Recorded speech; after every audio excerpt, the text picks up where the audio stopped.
Chicago and the Philippines. A comprehensive review of the week's special community events, featuring many exciting personalities, handled by the most professional Chicago Philippine Reports TV staff. Good afternoon and welcome to the Chicago Philippine Reports TV, still the #1 Filipino show in the Midwest. I'm Gurley Pascual. Welcome to our show. Today we have all the top stories from the Philippines. We also have what's happening in our own Filipino American community of Chicago. We have interesting interviews led by our very own executive producer, Miss Veronica Leighton. We have Brigitte, Cueter, Carino. All these are coming up and more. Afterward from our sponsors, please stay with us.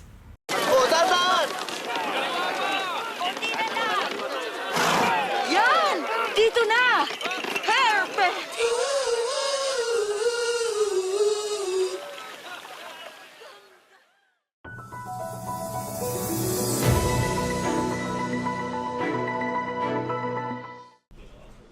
Asian stocks fluctuated in tight range Thursday, following 2 weeks of heightened volatility from a tit-for-tat trade war between America and its partners and now growing recession fears in the U.S.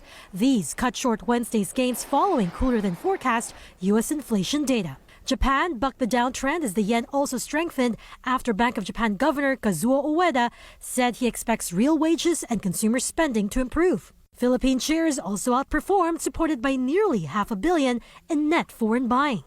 The rally could be quite sustainable given that it comes with the strengthening of the peso. So normally the peso is the leading indicator. So we like the direction the peso is headed.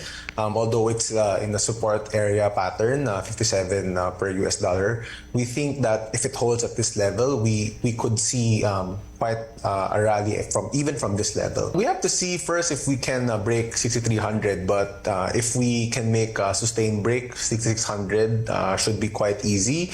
Valuations are quite attractive at this level, so we just need some catalyst. In corporate stories, Philinvest Lad reports an 11% growth in net income attributable to parent to 4.17 billion pesos as revenues and other income rose 8% to 24.5 billion.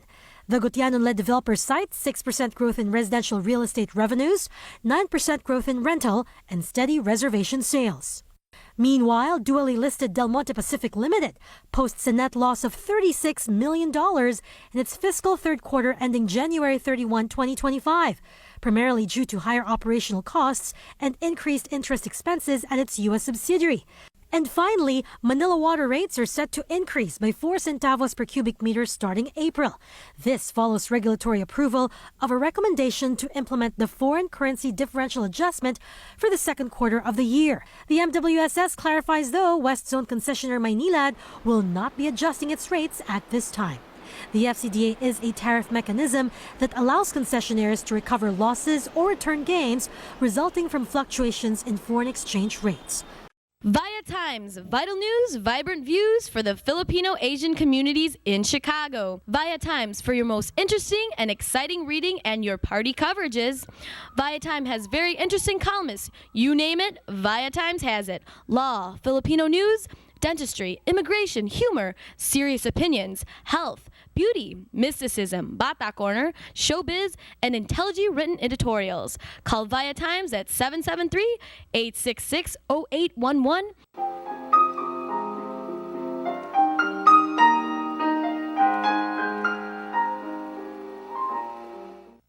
Magandang hapon po sa inyo lahat and welcome to Veronica's segment of this show today.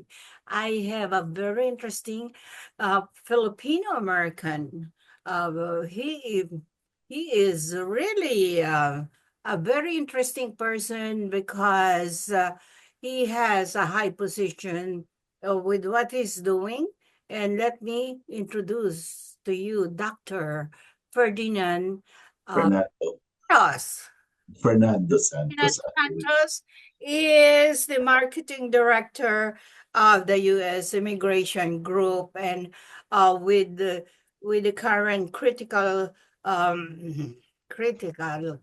really critical, critical topic about immigration in this country right now. What's going on under our new administration in the government? There are quite a few changes, mostly what's happening in the academic world. Hi, Dr. Santos. Welcome to our show. Hello, good morning. I thank you for gracing our show today. Dr. Santos, as the you've been working for the school name UIG. No, the school is not UI. UIG is the law firm. U.S. Immigration Law, U.S. Immigration Group. How that all started is I started out with the school as academic director of a school, and I saw how it could help our kababayans, Filipinos, and all that, and then the affiliate law firm that handles all these immigration issues that students have is UIG. And that's why I got moved to UIG so I could help our kababayans further, because as academic director, how can I do that? But as with the law group, I could help. And we have successfully helped quite a lot. When you say helping our kababayans only, but you can also help other ethnic groups around here, and of course, and so how can you be helping some of our students or Well, students that need help re-immigration changes right now? yeah, the school actually serves about 41 different countries. Now, the UIG, the law firm, serves way more than that. Of course, it's all over everywhere. But everybody who wants to stay in this country legally usually arrives as a tourist or J1 or something, and they want to stay. How will they stay? And I am not really a lawyer, but I market all for the law firm, because how do we help them? We change their status to many F1, which is student, H1B, or EB3, or L1, L visa. These are the ones you could change. That's why ako nga nagtataka kung bakit kaya nagkakaroon ng mga illegal when there's so many options. And the only reason for that is lack of knowledge. And that's why I keep posting on Facebook and stuff like that, so that people would know. Once they know, that's how they approach us. That's how I became marketing director, by the way. Yeah, because for what you're doing, really, you really have to keep up with all these changes, and our immigration law has been changing so fast. Now, you are there in your position to really help out these people who have questions in their visa problems. There are so many questions right now that's not only concerning the student visa, but also investors visa that involves gold card and everything, and any ordinary citizen is really incapable of following up.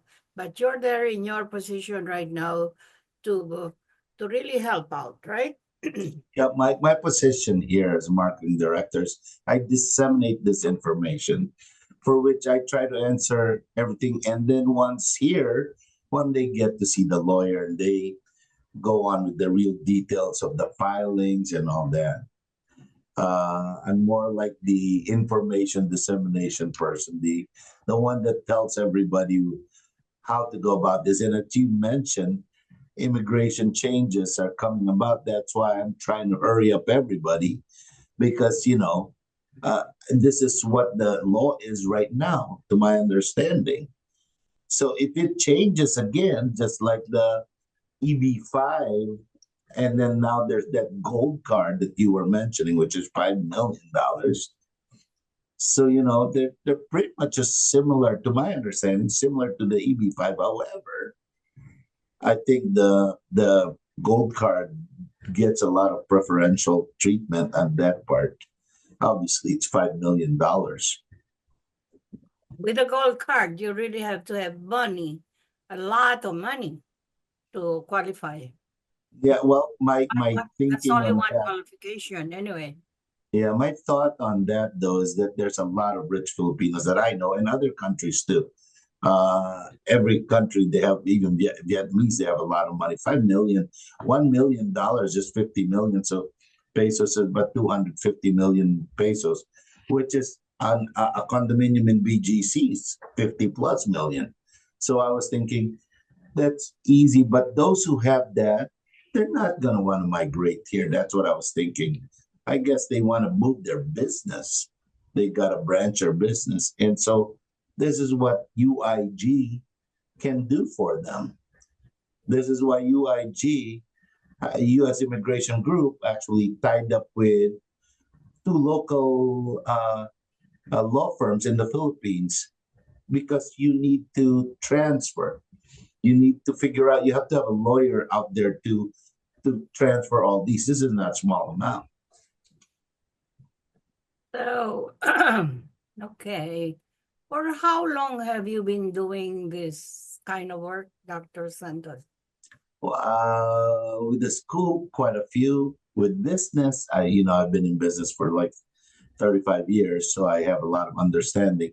But with UIG, I've just been here for like a year, and have helped already over 70 Filipinos within that period. Actually, less than a year. I really saw it also from other countries, and that's just Filipinos. We've helped, like I told you, 41 different countries. Okay, how different are you from the other schools who are doing this right now?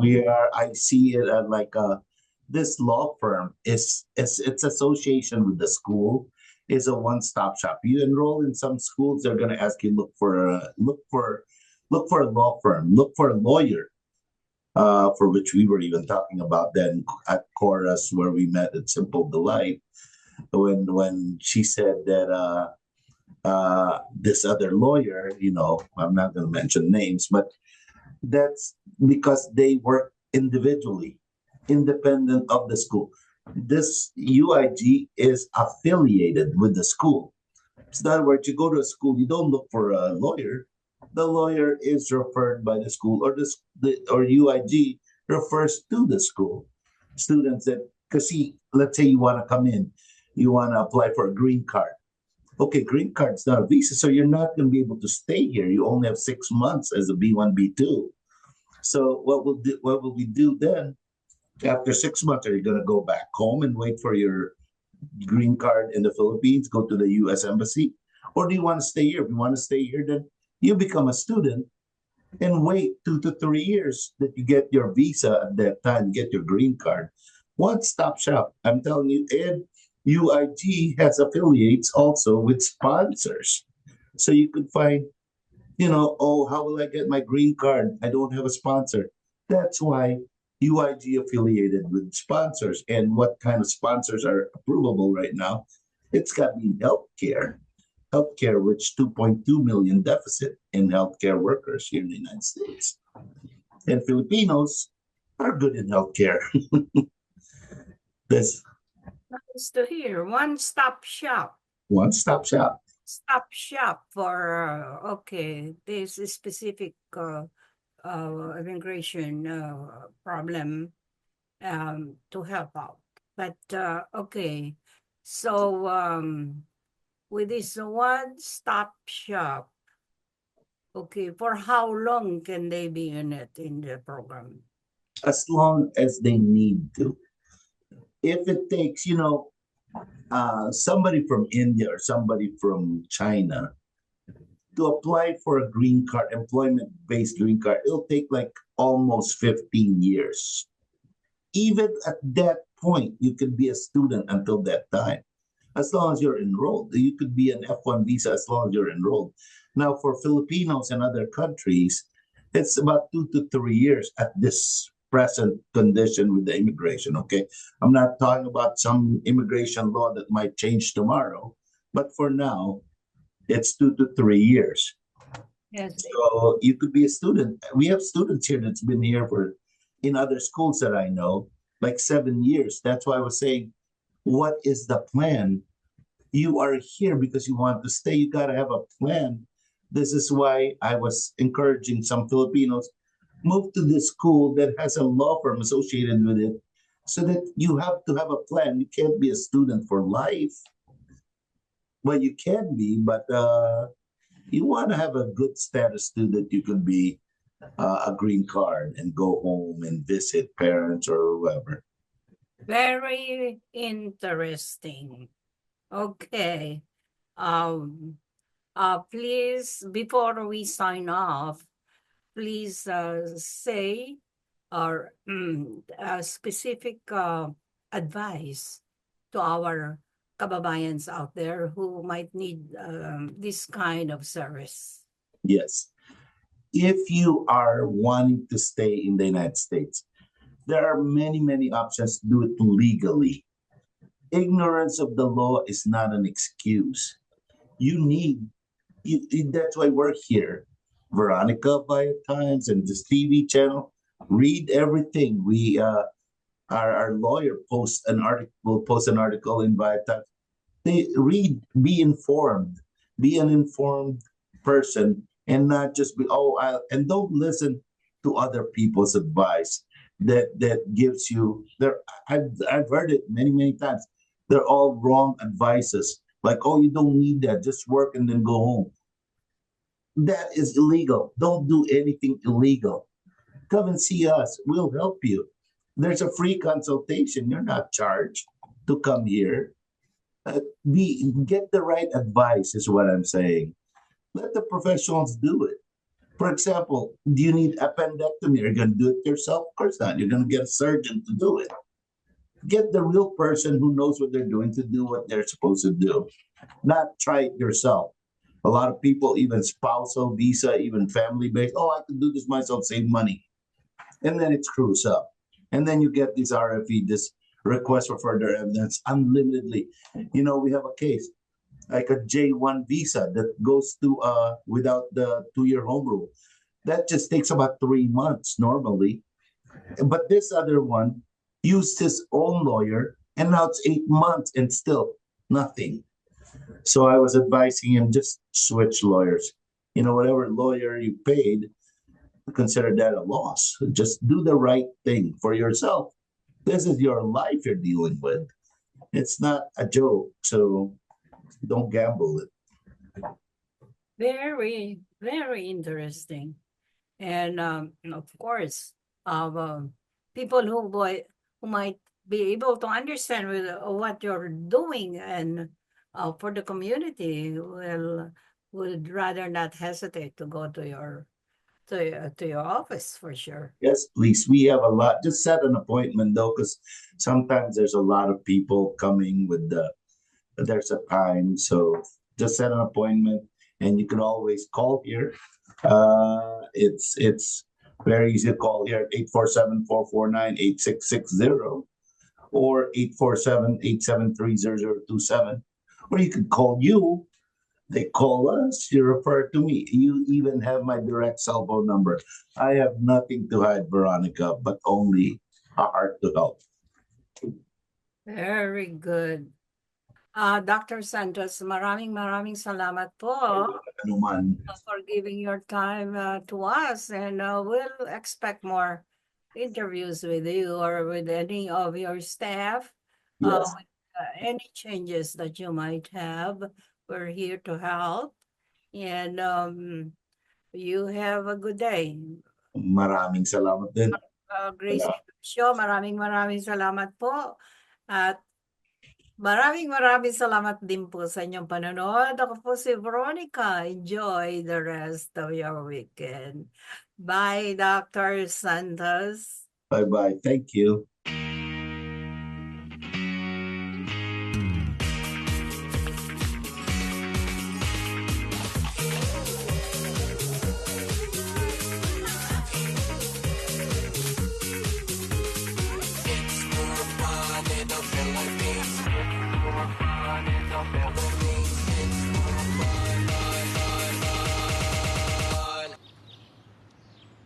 more fun in the Philippines.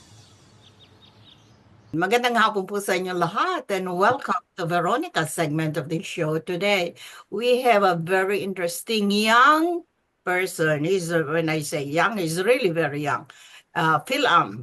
Filipino American, and this guy, although he's young, he has been I watch him. I watch him in this little community of ours, and he is a very successful, multi-awarded realtor in our community. Very popular. His name is Jason Chavez. Hi, Jason. How are you? Hi, Tita Welcome V. to Glad our to be show. here. Thanks for the nice introduction, but Okay. Yeah, that is true though. I've watched you since I met you at the party one time. And my God, by golly, talagang ano talaga, impressive. Impressive this Mr. Jason Chavez. And he is really a very successful realtor in our community. And I invited him today. Well, first thing first, please introduce yourself and what you're doing about your company and everything. He is a realtor from Berkshire Hathaway Home Services. mhm, Stark Real Estate. Okay. yes. So, hi everyone, mga kabayan, kumusta po? I'm Jason Chavez, licensed realtor, real estate broker, with Berkshire Hathaway Stark Real Estate, in Palatine. And I used to be the operations manager for ARIA, Greater Chicago, which stands for Asian American Real Estate Association of America. But I had to step down because we have daddy responsibility. So we do have now an 18-month year old baby girl, and now I'm focusing on helping our Filipino. Sorry, I just got a phone call, but I'm busy right now. But anyway, I'm working on for home buyers, home sellers, investors, and even renters. But I focus primarily on home ownership to assist and guide and educate our kababayans here in Illinois. So there's Filipino Americans, this first-time home buyers or repeat buyers, and even home sellers. They need to be educated in terms of not just about the real estate, not just about the process, but as well as about the U.S. economics, right? Because there's so many factors that affect the real estate market, and that's very crucial for people to understand because this is their hard-earned money. This is their hard-earned money, and um they deserve to be educated, to be informed, and not just to guide them and tell them about how to buy a property, how to sell their property. And that's what I'm here for. And I have a background in industrial engineering. When I was in the Philippines, I was an industrial engineer, and then I studied software engineering here as well at Northeastern Illinois University. So yun po. Thank you for listening. How long have you been in real estate? How long have you been doing it? So I got my license back in 2018, but I started doing the business during COVID. And I remember my first client actually got COVID. When I was showing him home, we were wearing N95 mask, and we're like distance apart from each other. So I will open the door first, get the key, and open the door for him, and I will go back in my car and call him like, "Hey, the door is open. You can go ahead and check the property." So that's how it started. I was like, How you a lot got of started? yes, but a lot of Filipinos are asking for help, in terms of buying a property. But I was like, you know what? This is my calling to help these people out, get their property, get their dream house. Wow, COVID time. You took advantage of that critical time, and you really became successful with what you're doing. And you are an immigrant from the Philippines, right? Young immigrant. That is correct, Paul. Yes. And you officially started in 2022. And you have been successful with what you're doing. Amazing, amazing, really. And Jason, um, You still look young. You look like you're 18 years old. I'm telling you. Oh, and okay. So, all right. I invited you here today to talk about your business. I'm sure that you really love what you're doing. And I watch you. We are Facebook friends, and I watch you succeed by getting so many awards, and I mean, so selling, really selling a lot of properties. And okay, so for this year, 2025, we're here in January 2025. Okay. Jason, can you please tell us what is, for the sake of our viewing audience, what is the outlook of the real estate market here in Chicago? I mean, not only in Chicago, in Illinois. In Illinois. Yes, po, Tita. So, with regards to the current market, right? I don't mean to scare you, okay? But we are in a very crucial stage because in 4 days from now, we will have a new administration, right? The Trump administration will take the office, and those things, those policies that the FOMC have already planned all the way to 2026 now needs to be changed because those were set up with with the current administration, the Biden administration, but now another administration is taking over, so they have to restructure their plan. Okay, so the first thing that we have to understand is we are in debt crisis. Our nation, as the U.S., okay, if you will go to fiscal data.treasury.gov, we owe $36.17 trillion as a country. And you believe that? $36.17 trillion. And the main reason why is that is because our administration, the government, has been spending twice as what we are making. So the spending of the nation is $1.79 trillion. Okay. However, we only make as a country 1.08 trillion dollars. So we have a deficit of 200 we have a deficit of $711 billion as a nation accumulatively. Okay, this is historically, not just for this year, for last year. So what this means to us as home buyers, home sellers in real estate, right? So it simply means that the new administration that will be taking over has to implement strict policies to collect more money, to have more tax revenues, okay, to combat the deficit, to lessen the unnecessary spending of the country. And one of the things that the new administration is going to impose is that the tax policies or the tariff policy. So the upcoming president has already told the public, right, that he's going to charge 10% tariff to to Chinese goods, and up to 25% tariff on import products from Mexico and Canada. So if Trump is going to tax that, I mean, I know what he's doing. He's doing that to collect more tax revenue for the nation, right? To pay off our debts. We're talking about $36 trillion here, right? So it's going to take time to pay it off. So Trump has to do that. However, it's going to cost the consumers for high inflation. The inflation will reaccelerate. Right now, we're at 3.4% inflation, down to 3.2% CPI index.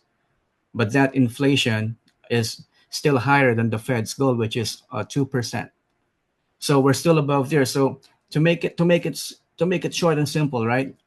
The new administration's policies will reaccelerate inflation by imposing taxes and tariffs on our basic goods, right? Because these countries like Mexico, Canada, and China, they hold pretty much a lot of volume of our household products, our daily products, from food, from basic commodities. So if the government will impose tariffs and tax to this nation, to these products, the distributor, the manufacturer, all of these big guys, right, in the industry, they will pass it on to the end consumer, which is us.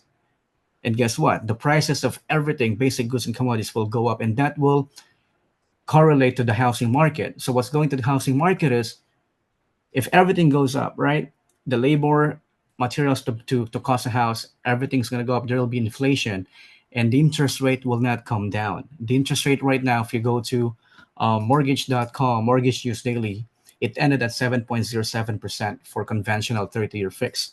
If you go to CNBC, it's at 7.11%. So do you think the government will lower the rate down if we have a high inflation, if the inflation will go back? No, because we don't want to encounter the same problem that we've had during COVID. Because during COVID, when I started doing real estate, rates were so low because people were afraid to spend money. So in order to motivate the consumers, the government lowered the Fed fund rate down to almost 0%. That also affected the 30-year fixed mortgage rate. So a lot of buyers bought property and refinanced their homes to those home sellers during that time. That actually moved the prices of homes to go up. I had clients who were buying homes with $10,000 to $15,000 more than the asking because they want to catch the lower interest rate, right, which is around 2.5 to 3%. So in Illinois, alone, there's a good and bad, right? If you were a homeowner, okay, your properties have gone up by, see here in the data, so by 5.4% increase. So in 2024, the median home price for the entire Illinois is now $295,000 year over year.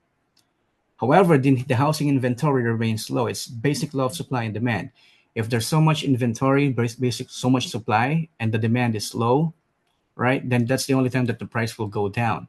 But if there's low inventory, why there's low inventory? Because a lot of homeowners, they want to hold their property because they have lower interest rate because they refinanced during 2020. Why would they sell their house just in order for them to get a smaller house and pay the same thing? So they will keep their properties and they will not sell it, right? That's why most houses nowadays in the market are the ones that are either divorce properties or estate sale, right? Like it's really rare to see someone who wanted to sell their house just to get a new house. So in a different perspective, with the new administration taking over, they're gonna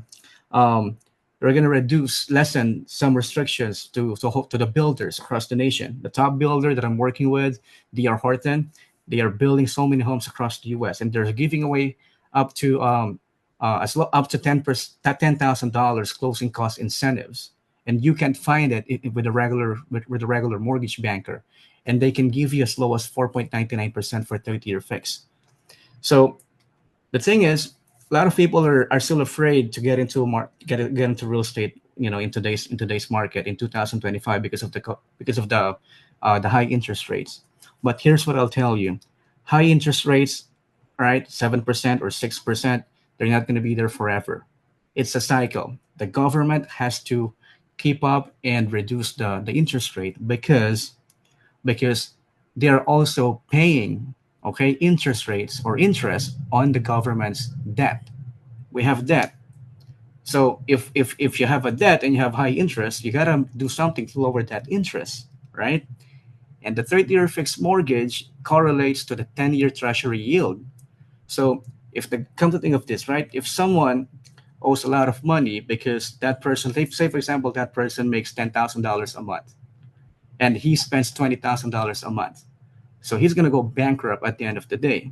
So what he's doing is, in order for him to pay off the debt, is borrowing money from someone. So he's selling bonds. The country is selling bonds. The problem is, if no one will buy bonds from the U.S., the government, will raise the interest rate to encourage this buyers. Could be China, could be Europe, right? This outside countries, or even private investors, so they can attract people to buy bonds. So if they do so, they will increase the interest rate, and it's going to be a dangerous cycle for the economy.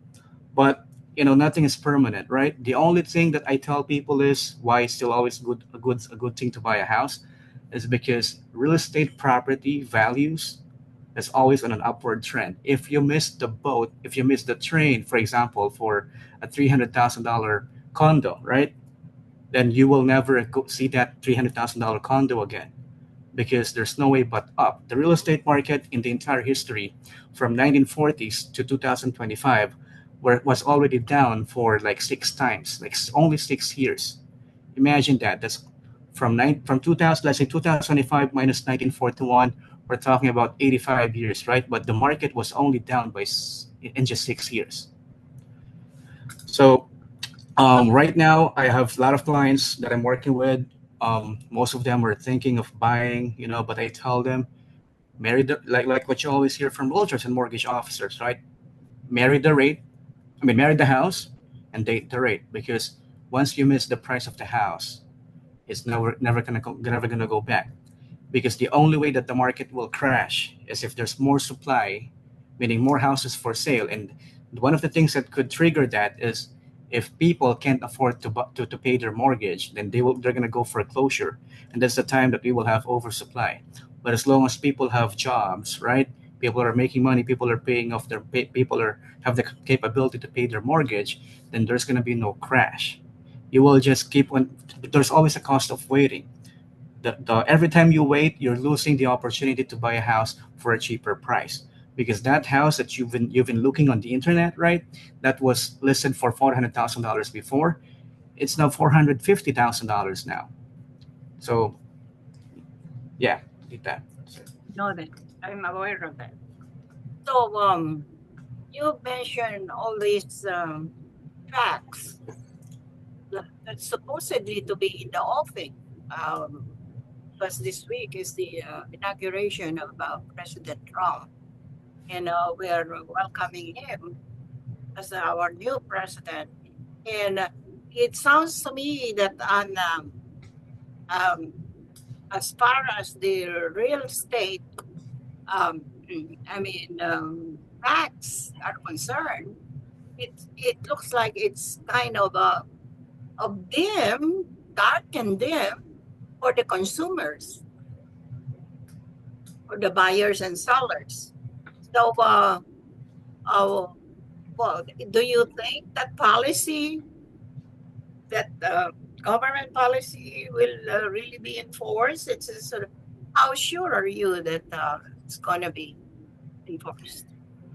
Well, in terms of assurance, right? There's no such thing as 100% assurance and accuracy, because knowing the newly elected president, right? Sometimes he says something in public, but then change it once he's there in the position, right? But to me, it's necessary for the government to do that, because that's the only way to combat the deficit, right? Because the administration has spent so much, right? So much money.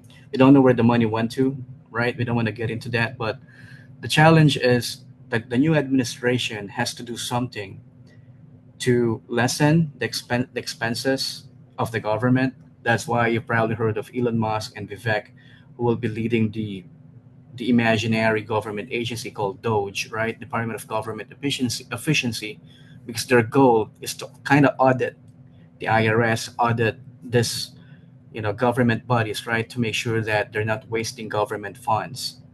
But it's necessary for the government to do so that way we can lower expenses and make sure that we are spending the budget wisely, and pay off the deficit and make more taxes revenue based off the tariff and other tax policies that the new administration is going to impose. Okay, Jason.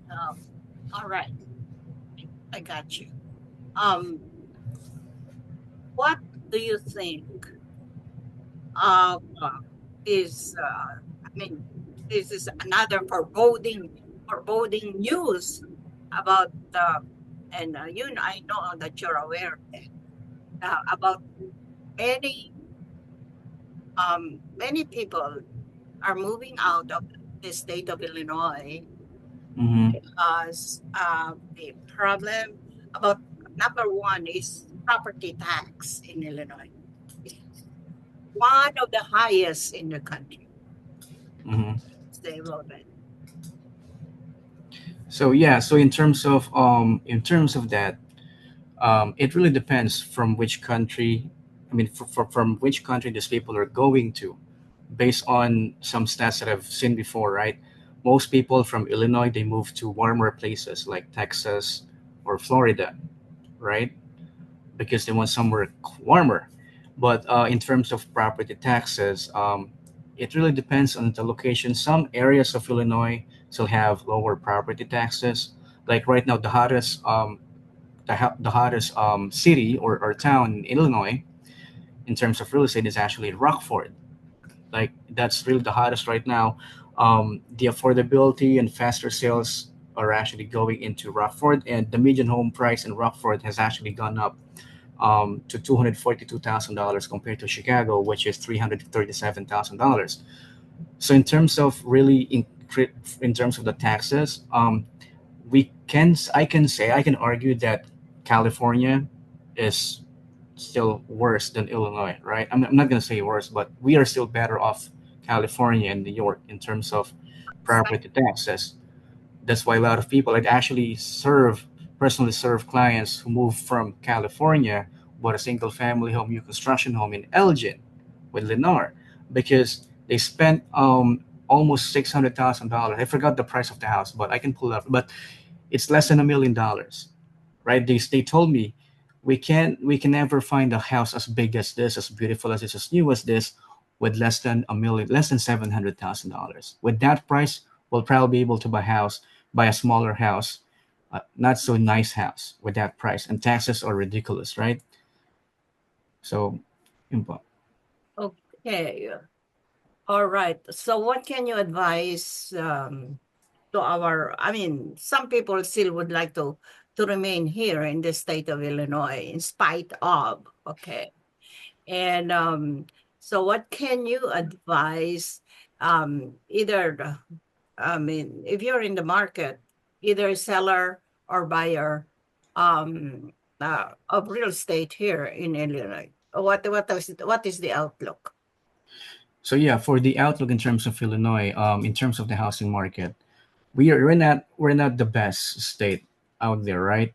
Because I'll just look at the U.S. migration data from Redfin, right? So it says there the top 10 areas that people are moving to, okay, is Sacramento, California, Cape Coral. Okay, they're moving to Sacramento, California, Cape Coral, Florida, Myrtle Beach, South Carolina, Salisbury, Maryland, Portland, Maine, Las Vegas, Nevada, Sarasota, Florida, Phoenix, Arizona, Nashville, Tennessee, and Hilo, Hawaii. So none of these towns or places are Chicago or Illinois, right?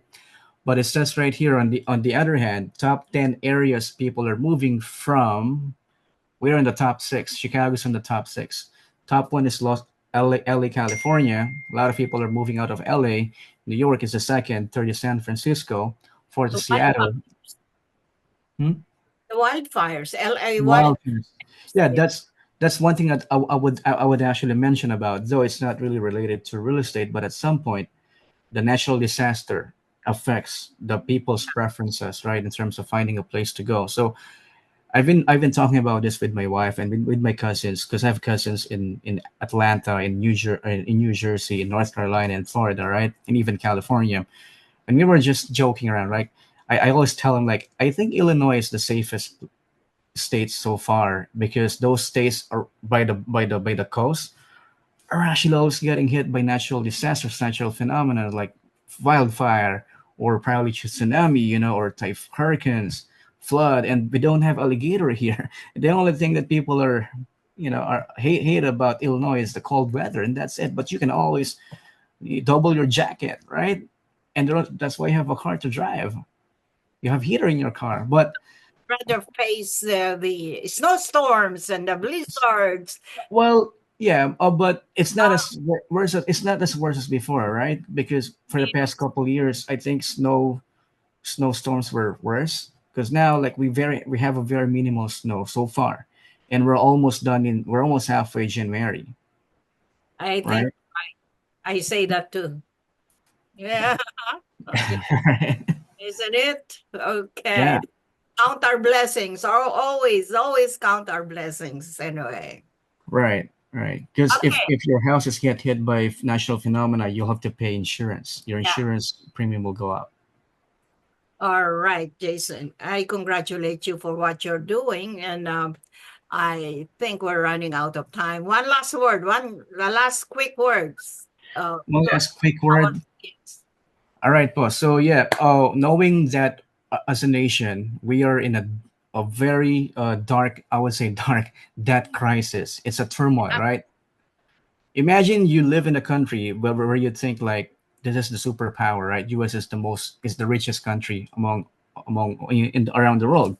But now that you know that we actually owe 36.17 trillion dollars, and the government keeps on spending money. So, and inflation will always beat your savings. If you have $100,000 savings in your savings account, 2 years down the road, if inflation keeps going up, that $100,000 value is not the same in 2 years. So the best way for you to protect your hard-earned money is to invest it in assets that appreciate. And you know what I'm talking about? I'm talking about real estate. Real estate is proven and tested. Not just I'm not don't listen to me, okay? And I know I'm a realtor, so I'm gonna push you to sell your house or buy houses, right? But do your due diligence. Go check out government websites, and you'll see what I'm talking about.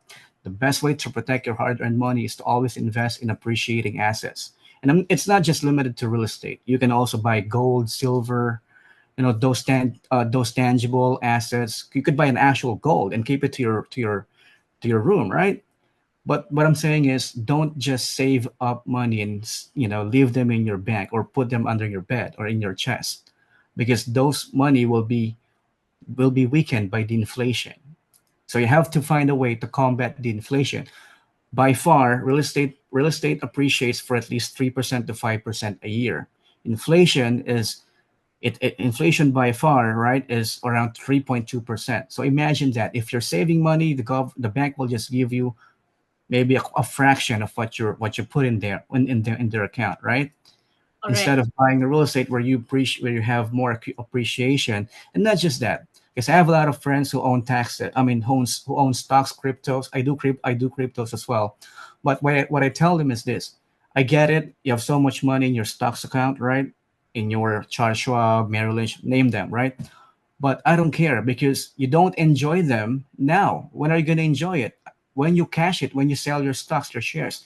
If you have a real estate, you get to bring your friends, let them enjoy your beautiful house while you're making money, while you're letting your house appreciate over time. So real estate is the only asset where you can make money through appreciation, right? You have tax benefits as well. At the same time, you get to enjoy it with your family and friends. Great, terrific, beautiful, beautiful financial advice. You will be our guru there. One of these days, pagtanda-tanda mo. Yes, it's always a pleasure, Paul. I'm always here. I'm a giver. If you have any questions, just don't hesitate to ask me. Even if there's no guarantee that you will work with me, I'm okay. Number, What? telephone number. Oh, my phone number, you can reach me at 312-801-0451. Jason Chavez, your realtor. All right, very good. Thank you so much. Your Jason has Jasohn. Correct, Tita V. The only one. HN. All right, talagang Pinoy. All right. Maraming salamat sa iyo, Jason. At hanggang sa muli. Yes, All po. right. Thanks for having me, guys. God bless you. Thank you po. Alright. Maraming salamat po sa inyong panonood. Ako po si Veronica. Enjoy the rest of your weekend. Bye. Bye. We would like to welcome all of you to Baladna Jewelry. We have a very big selection of 21 karat gold jewelry imported from the Middle East, from Dubai, Saudi, and Bahrain. And we have a very big selection of diamond. We offer free financing for 6 months, and we have a layaway system which you can leave your stuff for 3 months. We repair gold and we buy old gold. Welcome to Baladna Jewelry. Salamat po.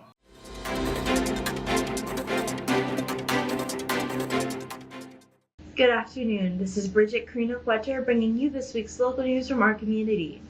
Illinois State Treasurer Michael Freericks is encouraging young Illinois photographers to submit photos for the 2025 Cream of the Crop Photo Contest, which provides students with a creative opportunity to share their vision of agriculture in our state.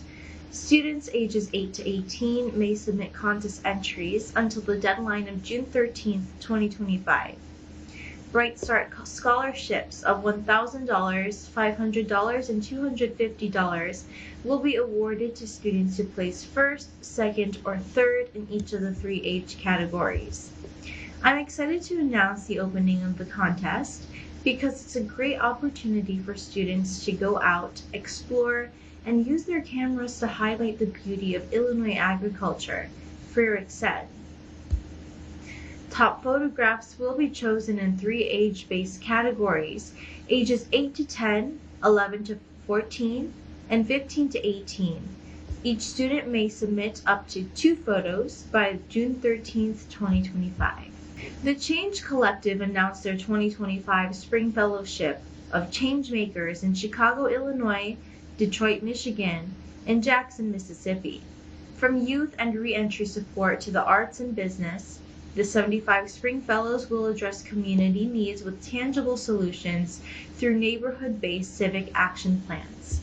Created to connect, elevate, and train local leaders across the country, the Change Collective works with changemakers in 5 cities across the nation, including existing fellowships in Memphis, Tennessee, and San Antonio, Texas.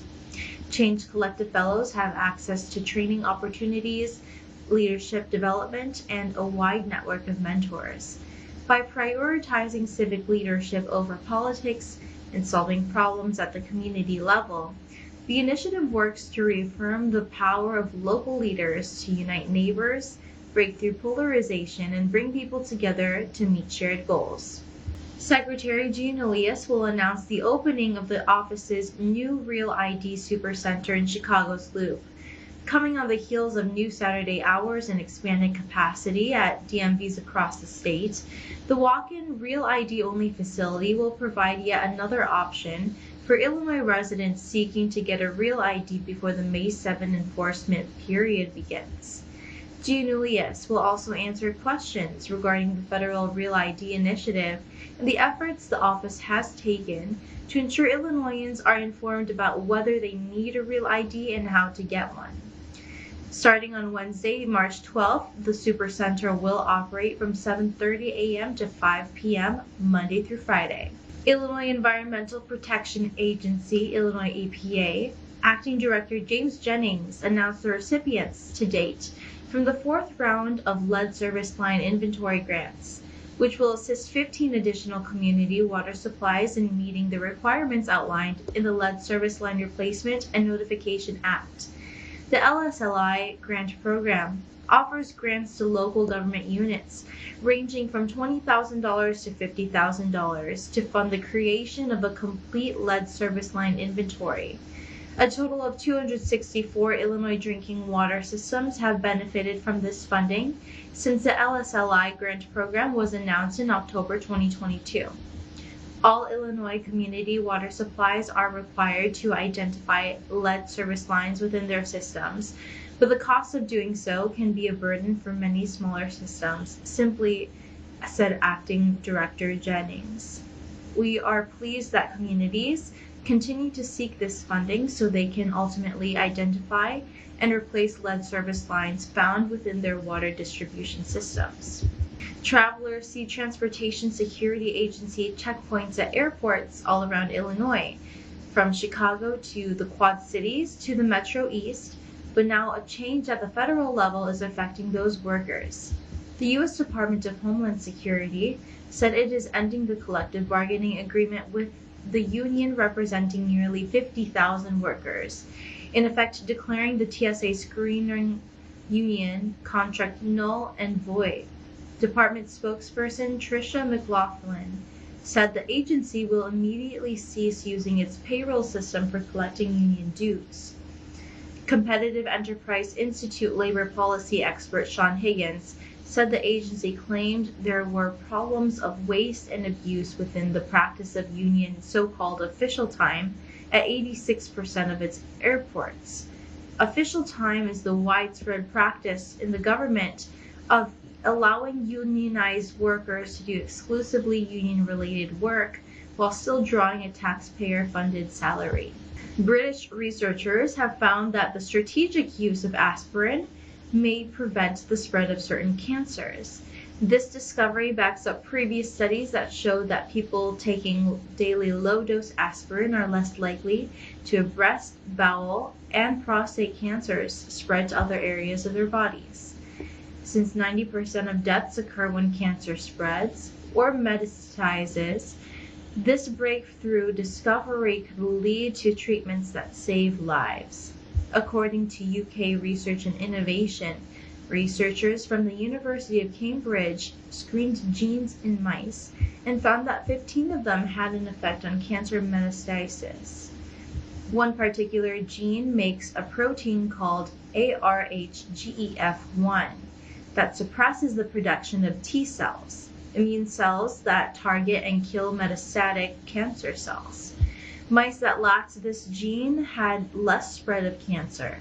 Scientists found that the ARHGEF1 gene switches on when it's exposed to the clotting factor called thromboxane A2 or TXA2. That's all for today. Thank you for watching our news this week. This is Brigitte. See you next time.